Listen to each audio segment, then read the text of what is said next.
Los ricos siguen haciéndose más ricos y eso es porque muchos de ellos pagan pocos impuestos si es que pagan alguno.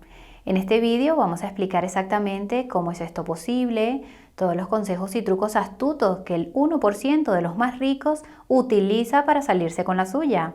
También trataremos de dar sentido a la actual discusión en torno al impuesto a los multimillonarios y lo que significa para nosotros los no multimillonarios.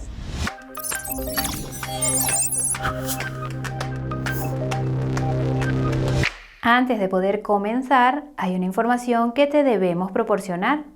Aunque te deleitamos con contenidos geniales, no somos asesores financieros o fiscales. Por favor, consulta a tu gestor antes de hacer cualquier movimiento comprometedor. Una vez trasladada esta información, nos gustaría saludar a los nuevos espectadores con mucha ilusión. Soy tu chica cripto y Coinburó es el nombre de este canal. Aquí nuestra misión es enseñarte sobre criptomonedas de forma racional. Noticias, análisis y cualquier otro tema con las criptomonedas relacionado, todo ello perfectamente explicado. Si todo esto te resulta interesante, dale al botón de suscripción para recibir contenido impactante. Haz sonar esa campanita de notificación para que en su momento YouTube te llame la atención. Ahora que ya nos hemos quitado de esos avisos molestos, vamos a meternos de lleno en el tema de los impuestos. Entonces, ¿por qué se está hablando otra vez de los multimillonarios y los impuestos? Pues bien, esto se debe a dos razones principalmente. En primer lugar, el hecho de que los responsables políticos de Washington están tratando de perseguir a estas personas con nuevas propuestas fiscales de las que hablaremos más adelante. Pero creemos que otra razón más profunda por la que vuelve a estar este tema en el candelero es por la cantidad de riqueza que han acumulado estas personas en los últimos 10 años, riqueza que ha sido grabada con tasas increíblemente bajas. Esto ha salido a la luz recientemente gracias a lo que se denomina archivos del IRS. Recordemos que el IRS es la Hacienda estadounidense. En esencia, una filtración de información fiscal de la que se hizo eco ProPublica en junio. La filtración contenía grandes cantidades de datos del IRS sobre las declaraciones de impuestos de miles de las personas más ricas del país que abarcaban más de 15 años, personas como Mark Zuckerberg, Elon Musk, Jeff Bezos, Warren Buffett, etc.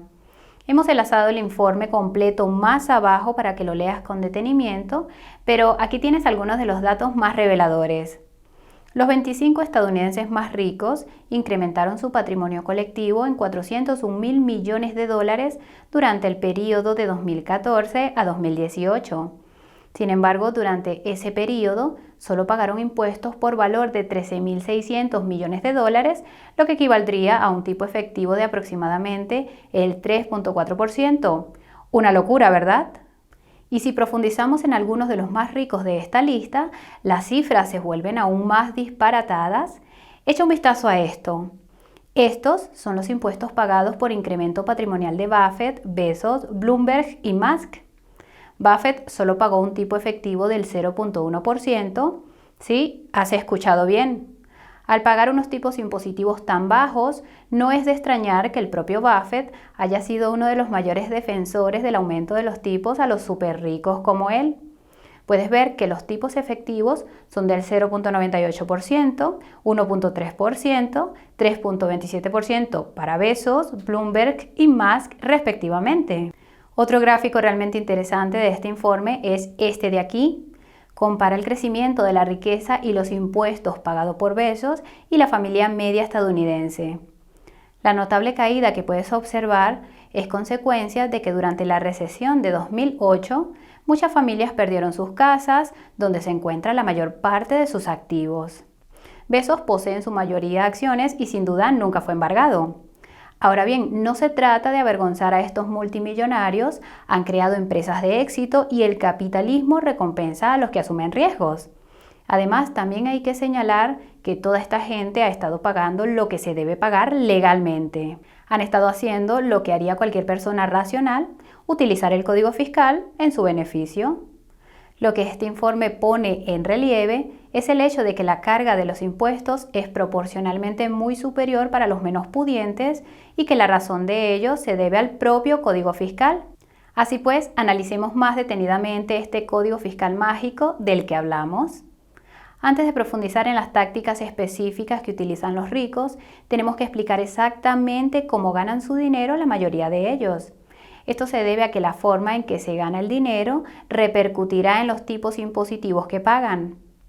En general, las personas pagan un impuesto sobre la renta por sus ingresos.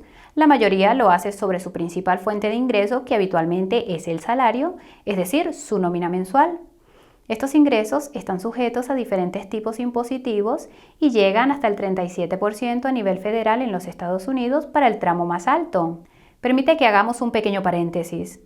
Para simplificar los ejemplos de este vídeo, haremos referencia a los impuestos en Estados Unidos, aunque el funcionamiento es muy similar en varios países. También tendremos en cuenta únicamente los tipos federales, ya que los estados o gobiernos locales tendrán tipos diferentes. En cualquier caso, este impuesto sobre la renta suele ser difícil de evitar, ya que se grava en el momento en el que se gana y en muchos casos se descuenta de la nómina en forma de impuestos. Sin embargo, los súper ricos son propietarios de activos que cuando se revalorizan tributan como ganancia de capital.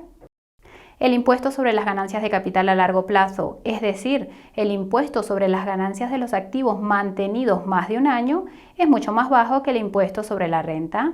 Por ejemplo, en Estados Unidos, el tipo impositivo máximo para las ganancias de capital es del 23.8%.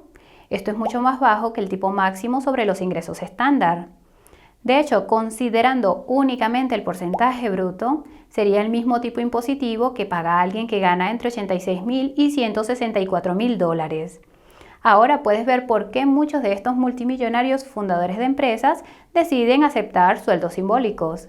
Bezos gana unos míseros $80,000, Steve Jobs se hizo famoso por aceptar un salario de $1, también lo han hecho Mark Zuckerberg y Larry Ellison. Al hacerlo, evitan tener que pagar el impuesto sobre la renta, eligen cobrar en acciones y en opciones sobre acciones que solo tributarán al tipo de las ganancias de capital, más de un 13% menos de lo que habrían pagado si hubieran optado por recibir un salario. Pero he aquí el punto realmente importante. Este impuesto sobre las ganancias de capital solo se debe pagar una vez que se realiza la ganancia, es decir, tras una venta. No están obligados a realizar esta venta de ninguna manera. Pueden literalmente conservar estos activos durante toda la vida y no pagar nunca impuestos por ello. De hecho, eso es exactamente lo que hace la mayoría de ellos. Pero sé lo que estás pensando. Chica cripto, ¿cómo pueden estos tipos permitirse vivir sin materializar esas ganancias? Ahora mismo te lo vamos a contar. Existe una percepción errónea de que los ricos intentan evitar las deudas. En realidad es todo lo contrario. Son unos de sus usuarios más prolíficos y lo hacen de forma muy inteligente y eficiente. Una de estas formas es pedir préstamos contra sus activos y vivir del dinero prestado. Utilizan sus grandes activos como garantía para endeudarse. La razón por la que hacen esto es porque no tienen que vender esos activos y realizar esa ganancia. Pueden evitar el pago de impuestos por la gran revalorización de su patrimonio y seguir viviendo como auténticos marajás. Esto se debe a una táctica llamada comprar, pedir prestado, morir, que se explica por sí misma. Ya hemos explicado la parte de comprar. Acumulan activos valiosos que pueden ser utilizados como garantía, activos como acciones, bonos, bienes inmuebles, arte, etc. Luego, una vez que disponen de estos activos, pasan al siguiente paso y piden préstamos en efectivo utilizando los activos como garantía. Ahora bien, aunque esto pueda parecer similar a una línea de crédito con garantía hipotecaria, se trata de una opción mucho más favorable. Cuando solicitamos un crédito y utilizamos nuestra vivienda como garantía, solemos tener unas condiciones bastante costosas. Tenemos tipos de interés más altos y la cantidad de crédito que obtenemos con esas viviendas es limitada. En cambio, si ofreces a un banco valores de gran liquidez como garantía, puedes conseguir auténticas gangas. Según este artículo del Wall Street Journal, algunos de estos proveedores de crédito ni siquiera requieren de informes crediticios. La banca privada de Goldman Sachs ha llegado a ofrecer préstamos avalados por valores desde 75,000 hasta 25 millones de dólares sin declaraciones financieras personales, declaraciones de impuestos o solicitudes en papel. En cuanto a los tipos de interés, Merrill Lynch ofrece un 3.2% para aquellos que tienen activos por encima de $1 millón y un 0.87% para aquellos que tienen activos por encima de los $100 millones. Son tipos de interés y plazos con los que nosotros solo podríamos soñar. Entonces, una vez que tienen ese dinero en efectivo, pueden hacer con él lo que quieran. ¿Sí? Tienen que pagar intereses, pero como hemos visto, son realmente bajos. Además, el valor de sus activos suele apreciarse más que el tipo de interés. Esto se traduce en un proceso en el que siempre acaban ganando. Y aquí está lo realmente importante. Los intereses de los préstamos son deducibles fiscalmente. Estos pagos de intereses pueden utilizarse para compensar su ya baja factura fiscal. Y por supuesto, no tienen que pagar estos préstamos nunca. A los bancos les parece bien que los renueven a perpetuidad. Consiguen vivir su mejor vida a la vez que conservan los beneficios de todos esos activos. ¿Por qué? Te preguntarás. Puesto que les beneficia tener una garantía de tan alto valor. Es fácil de liquidar, a diferencia de las viviendas, y el propio banco puede obtener un alto rendimiento de esos activos a través de un proceso llamado rehipotecación. La mayoría de los casi 1.000 estadounidenses más ricos utilizan esta táctica. Por ejemplo, Elon Musk y el multimillonario de la televisión por cable John Malone han pignorado $150 millones de sus acciones para obtener préstamos. Sí, existe el riesgo de que la garantía en forma de acciones baje de precio y que estos multimillonarios reciban un requerimiento de garantías adicionales, las famosas margin calls. Pero estos activos tienden generalmente a revalorizarse, especialmente con toda la impresión de dinero que realiza la Reserva Federal. ¿Tenemos razón, Jerome? Hay muchas plusvalías acumuladas ahí afuera. Según algunas estimaciones, asciende a 5 trillones americanos de dólares. Se trata de una riqueza que nunca ha sido grabada y en algunos casos nunca lo será. Esto se debe al paso final, que es morir. Cuando estos multimillonarios con tanta riqueza mueren, dejan esa riqueza a sus herederos. Pueden tener préstamos pendientes que luego son pagados por estos herederos, sin embargo, se quedan con los activos. Sí, estos activos pueden incurrir en un impuesto sobre el patrimonio, pero hay una serie de estrategias en torno a los regalos, las donaciones y los donativos benéficos que disminuyen esta carga. Pero en realidad, esto es irrelevante si tienes en cuenta que esos herederos no tendrán que pagar esa plusvalía acumulada y no realizada.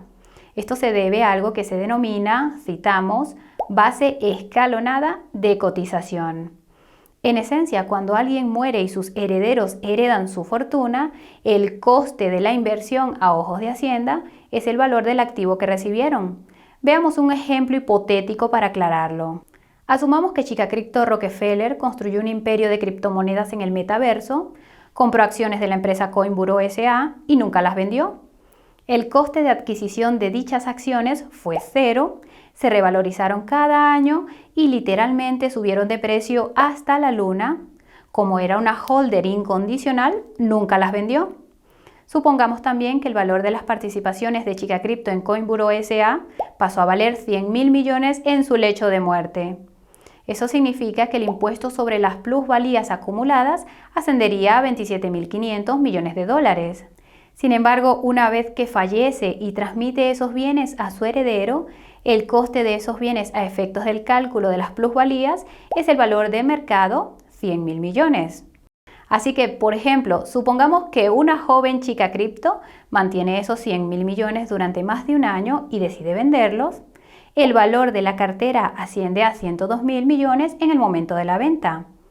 Eso significa, por tanto, que las ganancias que están sujetas a impuestos son de 2.000 millones.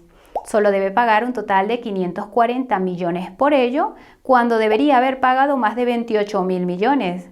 Por supuesto, se trata de un ejemplo simplificado, pero ya nos entiendes. Así es como algunas sagas familiares han podido conservar su riqueza durante generaciones. Pueden pagar a legiones de planificadores patrimoniales y contables para estructurar los vehículos más sofisticados que están fuera del alcance de nosotros, los simples mortales.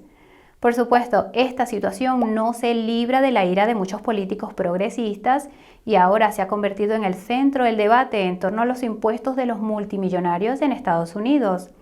Esto se debe a una nueva propuesta de la administración Biden para perseguir esas ganancias no realizadas. Echemos un vistazo a este tema, ¿de acuerdo?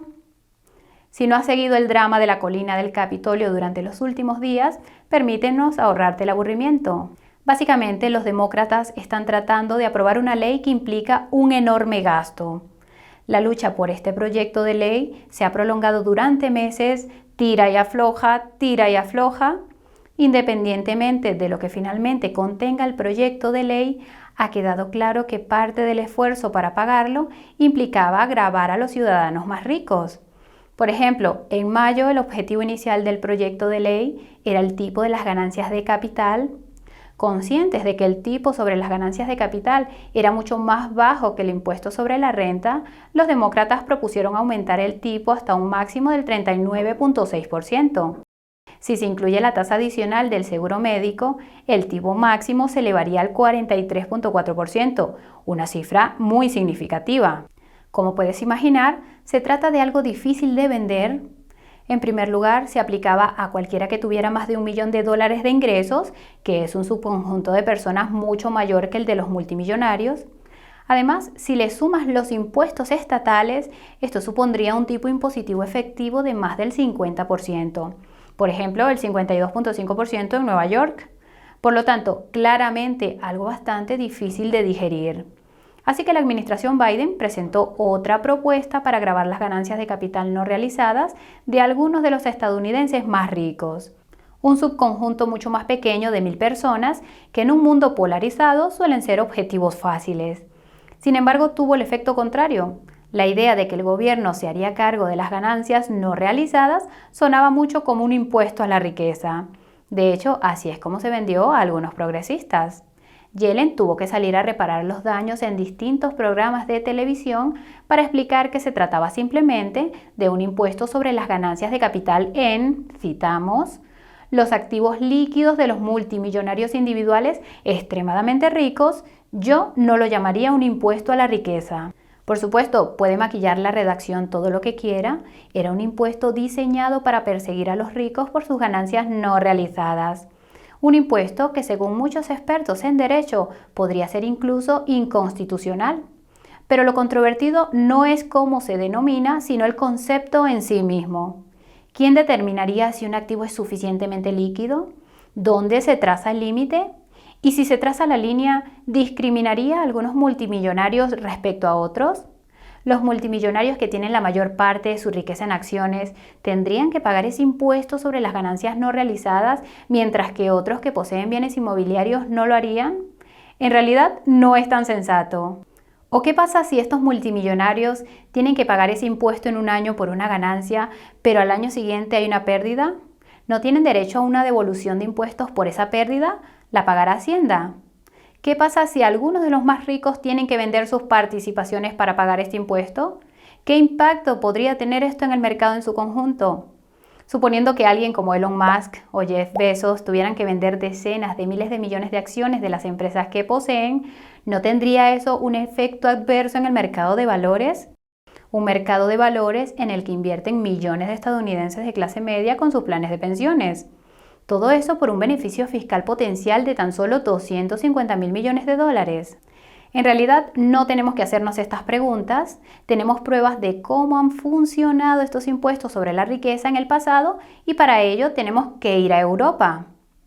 En 1990 había 12 países europeos que tenían un impuesto sobre el patrimonio, sin embargo hoy solo hay 4: España, Suiza, Noruega y Bélgica. Una de las víctimas más recientes del impuesto sobre el patrimonio fue Francia, que lo eliminó en 2017. Esto ha proporcionado un caso de estudio útil para analizar los efectos reales que han tenido estos impuestos sobre la riqueza. Por ejemplo, en el caso de Francia, desde los años 80 tenían un impuesto anual sobre el patrimonio para todos aquellos individuos que tuvieran más de 1.3 millones de euros en activos, lo cual no es un listón muy alto ni mucho menos. El primer y más obvio impacto que tuvieron estos impuestos sobre la riqueza fue que expulsó a los multimillonarios. Hubo un éxodo de personas ricas de Francia durante los casi 20 años que estuvo en vigor. Por ejemplo, según la estimación del propio primer ministro, unas 10.000 personas con un patrimonio de 35.000 millones de euros se marcharon durante los últimos 15 años. Esto se debe a que los multimillonarios son las personas que tienen más medios para trasladar su domicilio fiscal. Pueden trasladarse fácilmente a regímenes más amistosos. En el caso de Francia, realmente cerca, solo tienen que ir a la vecina Bélgica. Solo hay que preguntar al hombre más rico de Europa, Bernard Arnault. Aparte de esto, el impuesto sobre la riqueza era increíblemente difícil de aplicar y por tanto también costoso. De hecho, según el economista francés Éric Pisset, el coste de administrar el impuesto era el doble de lo que se recaudaba. Piénsalo, el fisco del país no solo estaba en peor situación que si no hubieran ido a por ese impuesto, sino que ahora tenían aún menos multimillonarios a los que gravar. Muchos otros países de Europa llegaron a la misma conclusión. La carga administrativa no tenía mucho sentido, había tantas exenciones y lagunas jurídicas que los ricos podían evitarlo casi por completo. Luego, por supuesto, están las repercusiones que esto tiene en las inversiones generales. A pesar de lo que la mayoría de la gente tiende a pensar sobre los multimillonarios, sus inversiones contribuyen a impulsar la innovación y el crecimiento económico. Esta fue exactamente la razón que dio el gobierno austriaco cuando eliminó su impuesto. Suponía una carga económica para las empresas austriacas. Al final, Europa obtuvo un ejemplo práctico en la vida real de la curva de Laffer, la conocida teoría económica que muestra el rendimiento marginal decreciente de los impuestos. Se llega a un punto en el que el aumento de los impuestos produce aún menos ingresos. Dejaremos todos estos informes de investigación en la descripción para que los leáis a vuestro antojo. Son extraordinarios casos de uso sobre los efectos secundarios en el mundo real de estas políticas. El resumen es que es más fácil decir que vas a subir los impuestos a los ricos que hacerlo realmente. Y hasta aquí lo que os queríamos contar hoy. No obstante, nos gustaría terminar con algunas de nuestras reflexiones al respecto. No hay duda de que actualmente existe una enorme desigualdad. Durante la época en que la pandemia destruyó nuestras economías y empujó a millones de personas al desempleo, los ricos se hicieron aún más ricos. No solo eso, sino que consiguieron acumular la mayor parte de esa riqueza sin tener que pagar muchos impuestos por ella. Naturalmente, esto ha provocado la reacción de la población. Resulta realmente desagradable que Warren Buffett pague el 0.1% de impuestos, mientras que su secretaria paga más del 37%. Sin embargo, dicho todo esto, las alternativas tampoco parecen demasiado atractivas. Gravar las ganancias no realizadas es una receta para un posible desastre que podría empantanar Hacienda durante años.